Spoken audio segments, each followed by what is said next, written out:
गुटखा एक जीता जागता मौत का सामान। ये जानते हुए भी सरकार इसे बैन क्यों नहीं करती? Tobacco is injurious to health, ये सब जानते हैं, लेकिन फिर भी इसका सेवन करने से लोग बाज नहीं आते। मुगल शासक अकबर के समय में भारत में आया ये तंबाकू आज पूरे भारत में अपने पैर पसार चुका है। आज ये आपको कई अनेकों रूप में देखने को मिल जाएगा, जैसे खैनी, जर्दा और सिगरेट। ऐसा ही एक रूप है गुटखा का, जिसके बारे में आज हम आपको बहुत कुछ बताने वाले हैं। आखिर किसने गुटखा का आविष्कार किया है? वो कौन सा समय था जब से गुटखा खाने की शुरुआत हुई और क्यों लोग इसके दीवाने हैं? ऐसे में अगर आप भी गुटखा खाना पसंद करते हैं तो आज का ये वीडियो आपके लिए काफी ज्यादा इम्पोर्टेंट होने वाला है, इसलिए वीडियो को अंत तक जरूर देखें। और अभी तक अगर आपने हमारे चैनल को सब्सक्राइब नहीं किया है तो चैनल को सब्सक्राइब करके हमारी अमेजिंग वीडियो से अपने ज्ञान में इजाफा करें, क्योंकि मैं आप लोगों के लिए ऐसी ही अमेजिंग वीडियोस लेकर आता रहता हूं।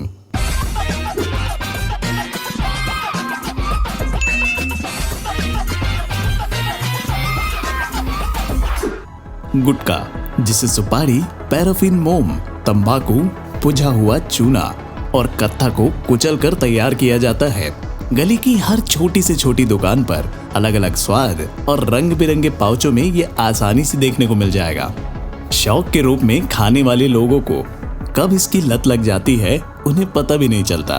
वैसे भैया आपको बता दे कि गुटखा जो है वो दो प्रकार के होते हैं। एक तो होता है देसी गुटखा और दूसरा है रेडीमेड गुटखा। दोनों ही गुटखों में तंबाकू का प्रयोग होता है। ये दोनों ही स्वास्थ्य के लिए बहुत खतरनाक होते हैं। रेडीमेड गुटखे में खतरनाक तत्व मिलाए जाते हैं जो कि सस्ती तंबाकू को और जहरीला बना देते हैं। इसके विपरीत देसी गुटखे में थोड़ी मात्रा में तंबाकू और सुपारी मिलाई जाती है। इसमें किसी भी प्रकार का कोई केमिकल नहीं मिलाया जाता।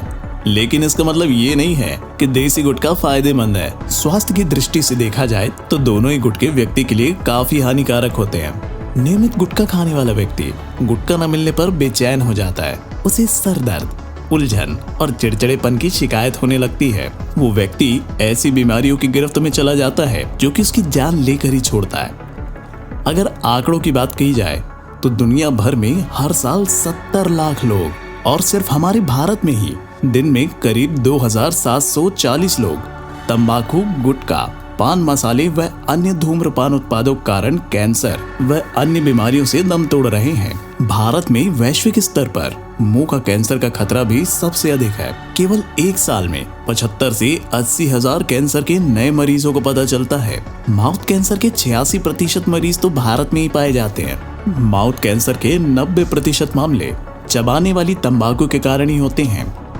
दुनिया में होने वाली हर 5 मौतों में से एक मौत तो तंबाकू की वजह से ही होती है।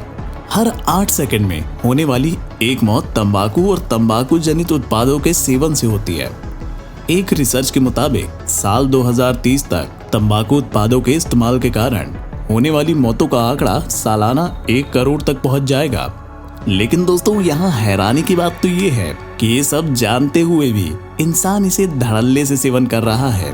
अब यहाँ पर सोचने वाली एक बात ये है कि सरकार ये सब जानते हुए भी आखिर क्यों नहीं इन उत्पादों को पूरी तरीके से बैन कर देती। दरअसल सरकार को तंबाकू से करीबन हर साल 11 लाख करोड़ रुपए की आमदनी होती है और सिगरेट से ही सिर्फ 35,000 करोड़ रुपए की, जो कि TCS जैसी कंपनी के रेवेन्यू के बराबर है। इतना ही नहीं, गवर्नमेंट तंबाकू, गुटखा और सिगरेट से बनाने वाली बड़ी बड़ी कंपनियों में हिस्सेदारी भी रखे हुए है। ऐसे में यहाँ सरकार की मजबूरी है कि वो इन उत्पादों पर पूरी तरीके से बैन नहीं लगा सकती। लेकिन दोस्तों, आपकी तो कोई मजबूरी नहीं है। आप इस मौत के सामान से खुद को दूर रख सकते हैं। उन लोगों को रास्ता दिखा सकते हैं जो इस नशे में पूरी तरह से डूब चुके हैं। अब यहाँ एक प्रश्न ये है जो अक्सर उन लोगों के दिमाग में आता है जिन्हें इसकी लत लग चुकी है कि हमने तो यह एक ही बार खाया था, फिर हमें कैसे लत पड़ गई। तो दोस्तों, आपको बता दें कि तंबाकू, खैनी, जर्दा, सिगरेट जैसे उत्पादों में निकोटीन नाम का एक रसायन पाया जाता है। ये एक ऐसा खतरनाक रसायन है जो अगर एक बार भी किसी तरह शरीर में प्रवेश कर जाए तो ये हमारे दिमाग में उस चीज की तलब पैदा कर देता है और हम न चाहते हुए भी उस चीज की तरफ खींचे चले जाते हैं जिससे हमें ये मिलता है। और फिर शौक में शुरू किया गया गुटखे और पान मसाले का ये सेवन धीरे धीरे नशे की लत में बदल जाता है। और फिर गुटखा शुरू करता है अपना काम। ये इंसान को धीरे धीरे अंदर से खोखला बना देता है। इसे खाने वाले अपनी उम्र से पहले ही बूढ़े देखने लगते हैं। Lungs cancer, liver cancer, mouth cancer, erectile dysfunction, quality of life का खराब होना और इस तरह की तमाम बीमारियों की चपेट में इंसान को आकर अपनी जान गंवा देनी पड़ती है। दोस्तों, कुछ लोगों की ये भी शिकायत होती है कि हम गुटखा छोड़ना तो चाहते हैं लेकिन हम उसे छोड़ नहीं पाते। अगर आपकी भी यही शिकायत है तो लीजिए, हम आपको इसे छुड़ाने का भी उपाय बता देते हैं। दोस्तों, गुटखा छुड़ाने की सबसे अच्छी दवा अदरक को माना गया है। अदरक में सल्फर नामक रसायन पाया जाता है जो कि नशीली चीजों की लत को दूर कर देता है। आप अदरक के छोटे छोटे टुकड़े करके उसमें नींबू और थोड़ा सा नमक मिलाकर धूप में सुखा लीजिए और फिर इसे किसी छोटे से डब्बे में भरकर अपने पॉकेट में रख लीजिए। जब भी आपको गुटखा खाने की तलब लगे तब आप अदरक का ये टुकड़ा निकालकर अपने मुंह में रख लीजिए और फिर इसे चूसना स्टार्ट कर दीजिए। ध्यान रखिएगा, आपको इसे चबाना नहीं है, चूसना है। अगर आप इस चीज को अच्छे से पूरी इच्छा शक्ति के साथ फॉलो करते हैं तो हमारी 100% गारंटी है कि कुछ ही दिनों में आप गुटखा खाना भूल जाएंगे। जहां तक रही बात कि आज जिसे हम गुटखा के नाम से जानते हैं उसका आविष्कार असल में किया किसने, तो दोस्तों इसकी काफी रिसर्च करने के बाद हमें पता चला कि इसके आविष्कार के पीछे किसी एक इंसान का नाम नहीं है। ये धीरे धीरे समय के साथ इवॉल्व होता गया। कहते हैं कि 15वीं सदी में मुगल शासक अकबर के शासनकाल में अब्दुल नाम का एक कारीगर ने हुक्के का आविष्कार किया था और इसी में तंबाकू को पहली बार नशे के रूप में इस्तेमाल किया गया था। यही तंबाकू धीरे धीरे अलग अलग रूप से इस्तेमाल किया जाने लगा, बीड़ी, सिगरेट, खैनी, जर्दा के रूप में।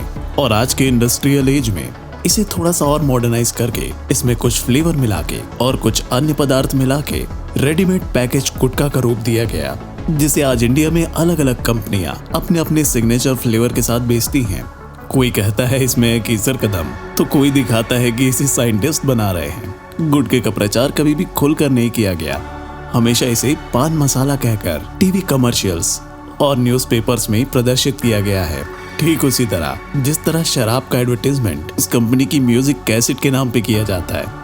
तो दोस्तों, इस वीडियो में फिलहाल इतना ही। उम्मीद है आपको आज की वीडियो पसंद आई होगी और आपको बहुत कुछ सीखने व समझने को मिला होगा। अगर हाँ, तो इस वीडियो को लाइक जरूर कर दें और इसी तरह की और भी अमेजिंग इंटरेस्टिंग वीडियोस देखते रहने के लिए चैनल को सब्सक्राइब जरूर कर लें। मिलते हैं आपसे अपनी अगली इंटरेस्टिंग वीडियो के साथ। जब तक हमारे चैनल के पिछली वीडियोस को देखकर अपनी नॉलेज में इजाफा करें।